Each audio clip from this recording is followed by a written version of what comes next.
Haleluya, terpujilah Tuhan. Hari yang indah dan hari yang diberkati untuk mendengarkan firman Tuhan di segmen Rhapsody Reality bersama kami TNI Malaysia. Hari ini 25 September dan Pastor Chris berkongsikan message yang bertajuk Apabila Tuhan berbicara dalam nubuatan. Haleluya. Ayat Injil tema kami pada hari ini dipetik dari Ulangan 18 ayat 22 Kitab Terjemahan Message berkata, jika apa yang Nabi itu katakan dalam nama Tuhan tidak berlaku, maka jelaslah kata-kata itu bukan dari Tuhan. Nabi itu telah merekanya sendiri. Lupakan dia. Haleluya.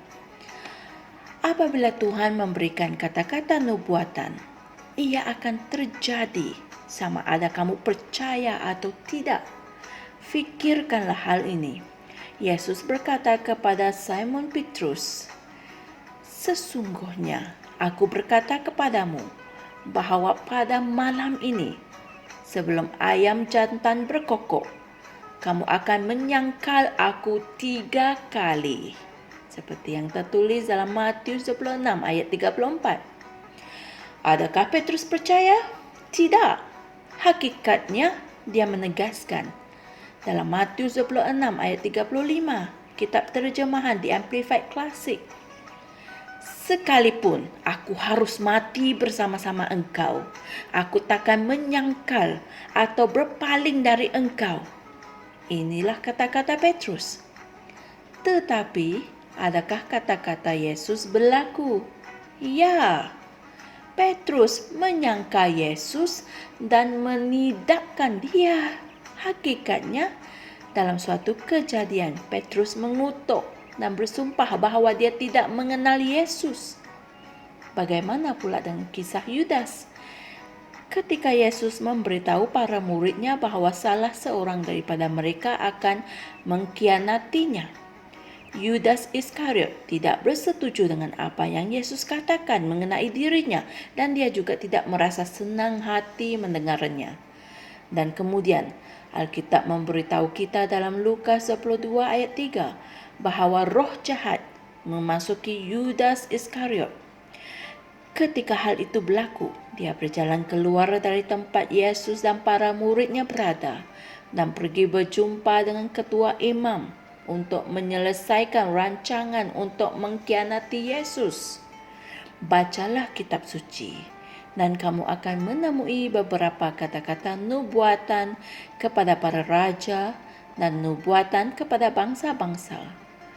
Mereka tidak perlu mempercayai kata-kata nubuatan itu, tetapi kata-kata itu tetap akan terjadi. Amin.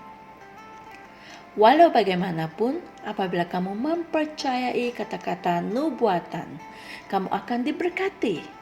Tambahan lagi apabila kata-kata nubuatan itu berkaitan dengan kebaikan kamu. Haleluya.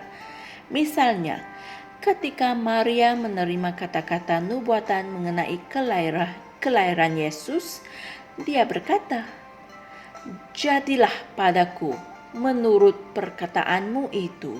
Seperti yang tertulis dalam Lukas 1 ayat 38. Puji Tuhan. Maria telah percaya dan melahirkan Tuhan Yesus Kristus. Dan hal ini tertulis dalam Lukas 1 ayat 35 hingga 38 menurut nubuatan tersebut. Puji Tuhan. Alkitab mengatakan dalam Lukas 1 ayat 45, dan berbahagialah dia yang telah percaya, sebab apa yang dikatakan kepadanya dari Tuhan akan terlaksana. Amin. Apabila kamu percaya, kata-kata berkat itu akan berlaku dalam hidupmu. Amin. Namun perbezaannya adalah apabila Tuhan bernubuat tentang bangsamu, mengenai masamu dan perjalanan hidupmu. Tidak kira sama ada kamu percaya atau tidak, hal itu tetap akan berlaku. Amin. Jadi, apa yang kamu perlu lakukan adalah untuk mempelajari firman, memahami firman, mencari dan meletakkan diri kamu dalam kata-kata nubuatan itu, dan kamu akan selalu menang. Amin. Saudara-saudari semua, mari kita sama-sama membuat pengakuan ini. Aku telah menemui dan mengambil tempatku di dalam Kristus. Aku berkuasa. Kemuliaan Tuhan dinyatakan di dalam dan melalui aku. Aku berterusan menjadi lebih kuat dan lebih hebat dari hari ke hari oleh Roh. Aku menang oleh firman. Melalui aku, kebenaran Injil diberitakan dan ramai yang menerima keselamatan, penyembuhan, berkat dan mujizat hari ini. Dalam nama Yesus. Amin. Untuk renungan tambahan, sila renungkan ayat-ayat Injil berikut, yaitu 1 Timotius 1 ayat 18 dan 1 Korintus 14 ayat 39, kitab terjemahan NIV. Haleluya. Saya ingin menggalakkan saudara semua untuk merenungkan semula ajaran firman Tuhan kita pada hari ini. Saya pasti saudara semua akan menerima wahyu, pemahaman dan kebijaksanaan untuk tahu apa yang kalian harus lakukan mulai dari hari ini. Puji Tuhan. Jumpa lagi esok dan Tuhan berkati. Shalom. Kami percaya saudara-saudari semua telah diberkati dengan perkongsian firman dari Rhapsody Reality. Bagi sesiapa yang ingin menjadikan Yesus Kristus sebagai Tuhan dalam kehidupanmu, kamu boleh mengucapkan doa ini bersama dengan saya. Ya Tuhan Allah, aku mempercayai Yesus Kristus, Anak Allah yang hidup dengan sepenuh hatiku.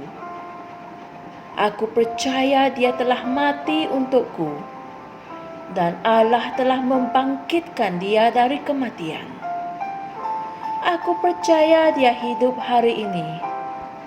Aku mengaku dengan mulutku bahwa Yesus Kristus adalah Tuhan dalam hidupku mulai dari hari ini.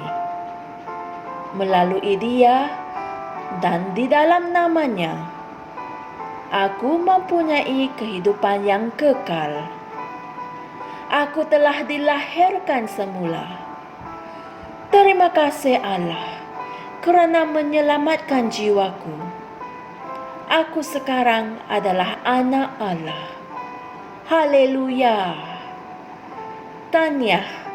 Sekarang kamu telah menjadi anak Allah.